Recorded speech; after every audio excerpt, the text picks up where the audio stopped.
welcome to T for Two, the Terminator 2 show! I am your host, your Uncle Casey, and before we begin, I wanted to address the delay in getting this episode out. You see, there was a little bit of a mishap at the end of the last episode. The Winchester 1887 lever-action shotgun. Oh, shit! Sorry!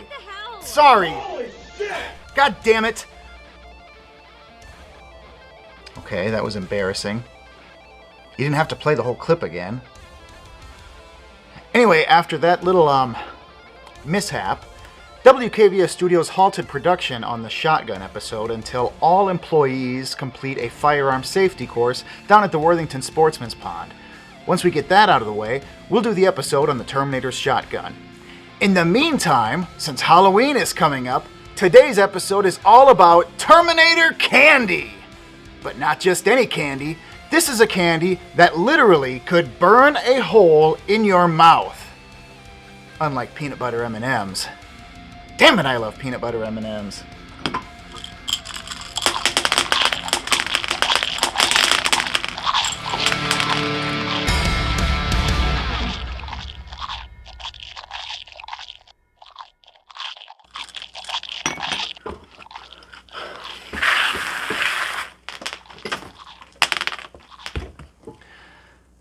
Oh, crap. Can somebody come sweep these up? I don't want to get ants. And if we get ants, we'll probably get uncles.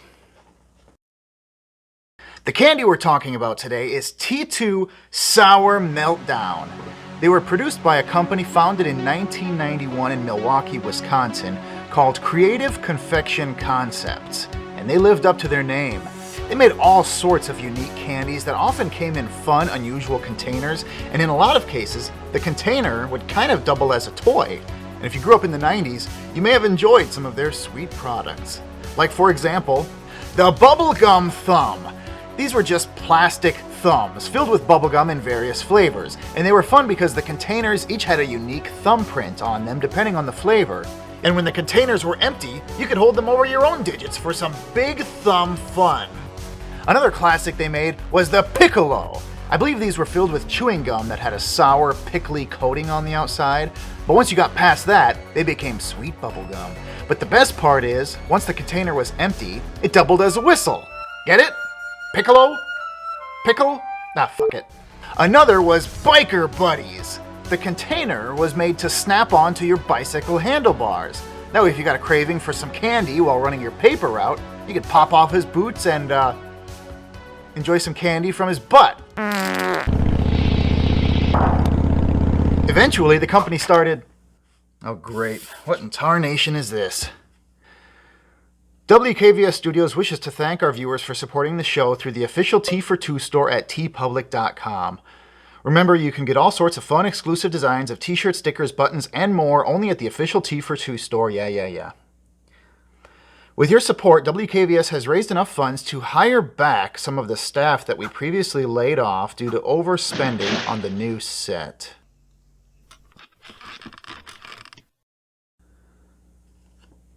Great. Well, how many t-shirts did we sell? 3 of them. 3? We brought this guy back over 3 fucking t-shirt sales? And a button. And a button. Great. Anyway, eventually Creative Confection Concepts got into licensing movies, and they made candy for Jurassic Park, Space Jam, the Flintstones, and more.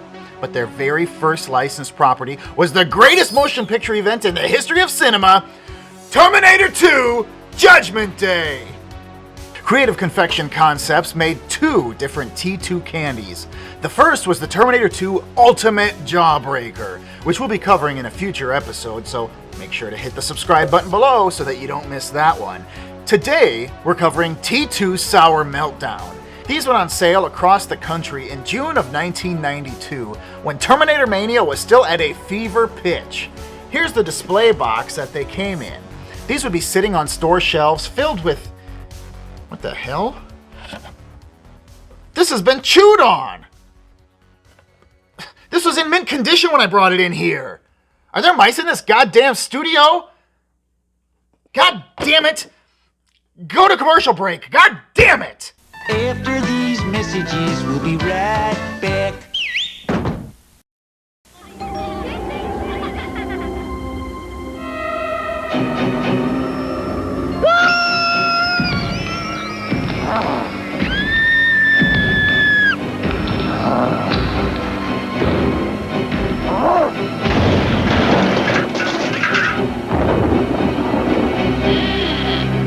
What? No dip?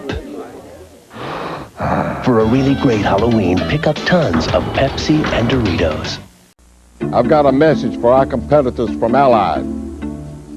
Hasta la vista, baby. Yeah, well, it is your problem now. And I don't care about our budget. I've got a lot of rare, valuable shit in here that I don't want getting eaten up by a bunch of goddamn mice! So hire an exterminator! Okay, and we're back. Back in 1992, these delightful little display boxes were filled with little tobacco containers so that kids could feel cool imitating their tobacco-sucking uncles. But these weren't full of sweet tobacco. Oh, no. They were filled with tiny little balls about the size of BB pellets that were coated with an intensely bitter, sour coating. And if you could stand it for a few seconds, it would melt away to reveal a soothing sweetness underneath. But it wasn't easy. The sour coating on these was intense, and chances are, if you ate enough of them, you might end up with a little ulcer or two on the inside of your mouth. Or at least, that's what happened to young Thomas Fiorillo of Brick, New Jersey. His mother said it looked like someone took a cigarette and burned a hole in his tongue. Yeah, right. I bet it was his dad who found the suspicious burn on his son's tongue. The same cigarette-shaped burn he'd seen before on the boy's shoulders and neck. And when he confronted Mrs. Fiorillo about it, she said, it must have been those damn sour candies again. And then when she didn't think that was convincing enough for him, she took it to the local paper, who were happy to run a story about the boy hurt from candy. Hurt by candy. The next day, the paper printed an update on young Thomas where they said, "Brick boy recovering as candy is tested." Brick boy. I wonder if the kids at school called him Brick Boy for the next few years. The article said that Creative Confection Concepts president Stephen Nicolette could not be reached for comment. That's not to say he was unavailable. He wanted to respond by saying, "Your son's a wimp and his mouth is weak. T2 Sour Meltdowns are only for tough kids." But his attorney advised against it. The article stated that the store removed the candy from its shelves and offered refunds to anyone who wished to return it, but no one had returned any so far. Of course not! It's because these were fun and delicious, and the other kids of Brick, New Jersey didn't have wimpy, weak little mouths. Or abusive mothers looking for cover stories. In a follow-up, Mrs. Fiorillo said that Thomas is now staying away from sour candy. She said, "He's sticking to gummy bears."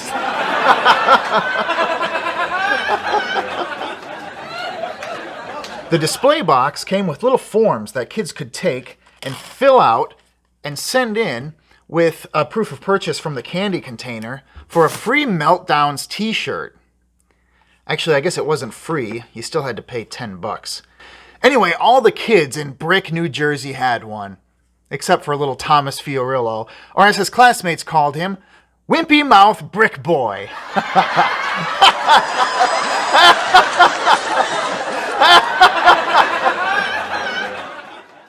I wonder how these candies have held up after 30 years.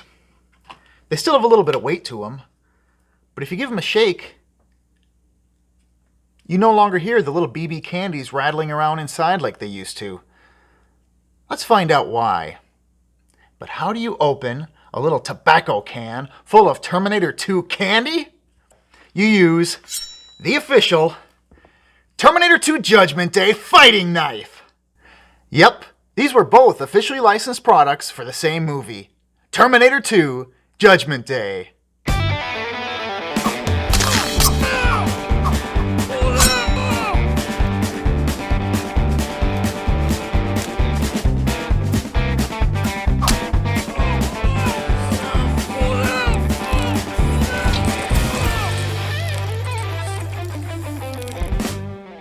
Wow, that's not what I expected. It looks like the sour coating on these was so acidic that it's melted down into a sticky brown goo that's holding the candies together in one big blob. I was planning on trying these on the show. Even though they're old, I don't care. I was planning on trying these, but I mean, these are brown now. I'm pretty sure that these weren't originally brown. I'm pretty sure that they were multicolored.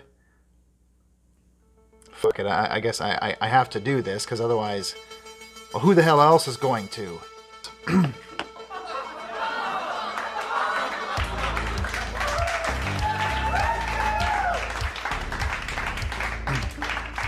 Sour, but not quite burning a hole in my mouth. It's kind of a citrus sour, like a really tangy lemon lime. Oh, they're getting a little sweet. They still hold up, I guess. Tastes kind of perfumey, probably because they're so insanely old.